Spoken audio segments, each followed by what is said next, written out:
Hello mga kumarites, ito nga pala yung ganap namin noong August 17. Ngayon ko nga lang po pala na voice over to, gawa hinintay ko pa si ate na isend sa akin ang mga video. Ate Beth, shoutout nga pala sa'yo. Naimbitahan nga lang po pala kami sa 7th birthday ni Noah, dito po yon sa may Jollibee, sa may Naik lang din po. Natutuwa nga rin po pala ako kay Cassandra Page, siya nga po pala yung nakadilaw na dress dyan, sumali siya sa palaro, napaka-active ng batang yan talaga. Sulit din naman ang pagsali niya, gawa isa rin siya sa nanalo sa palaro. At ito na nga, napasali ako nang wala sa oras sa palaro. Hindi ko rin naman alam sa host na yan kung nagandahan o natabaan lang sa akin kaya isinali ako sa palaro. Abay, nananahimik ba naman akong nakaupo, tinawag-tawag ako. Ang sabi ba naman sa akin, sumali ako sa putukan ng lobo. Ang sabi ko naman, dyan ako magaling sa putukan. Yung mga kakampi ko nga po pala na yan, yung mga nagagandahang guro ng Munting Mapino. Abay, natuwa rin naman ako para akong bumalik sa pagkabata. At syempre, habang enjoy na enjoy ako dyan, may mga naiinis sa akin dyan. Sa akin lang kasi, kung ayaw nyo sa akin, ayaw ko din sa inyo.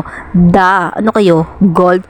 Charis! Anyway, balik tayo sa palaro. At eto na nga, nasa akin na yung lobo. Hindi ko alam kung anong ginagawa ko dyan. Basta ang alam ko, nag-e-enjoy lang ako. At habang nag-e-enjoy naman ako, yung mga kasama ko sa table, aba, mga tuwang-tuwa sa akin. At ako rin naman ay tuwang-tuwa sa sarili ko. Hindi ko alam kung baboy o elephant ba ang tumatakbo. Tingnan nyo naman, nakapaalang ako dyan. Sino bang gugustuhin ng tumakbo na naka-high heels? Napaputok nga rin namin pala dyan yung lobo. Ang kaso nga lang, talo rin kami. At dahil nga talo kami, syempre may parusa yan. Ang parusa nga po pala namin dyan ay kumanta kami ng happy birthday gamit lamang ang tunog hayop. Sakto rin pala ang pagsali ko sa palaro kasi sobrang nagutom ako kaya eto na, chibuga na. Pagkatapos namin kumain dyan, dumating na rin ang mascot na Jollibee. Tingnan nyo naman, full of energy pa si Jollibee dyan. At humahataw rin naman ang bunso kong anak sa pagsayaw. At eto na nga, nawala na ng energy si Jollibee. Ako'y tuwan-tuwa rin naman sa paglabas ng pinto ni Jollibee. Paano, parang inubos ng mga bata ang energy ni Jollibee.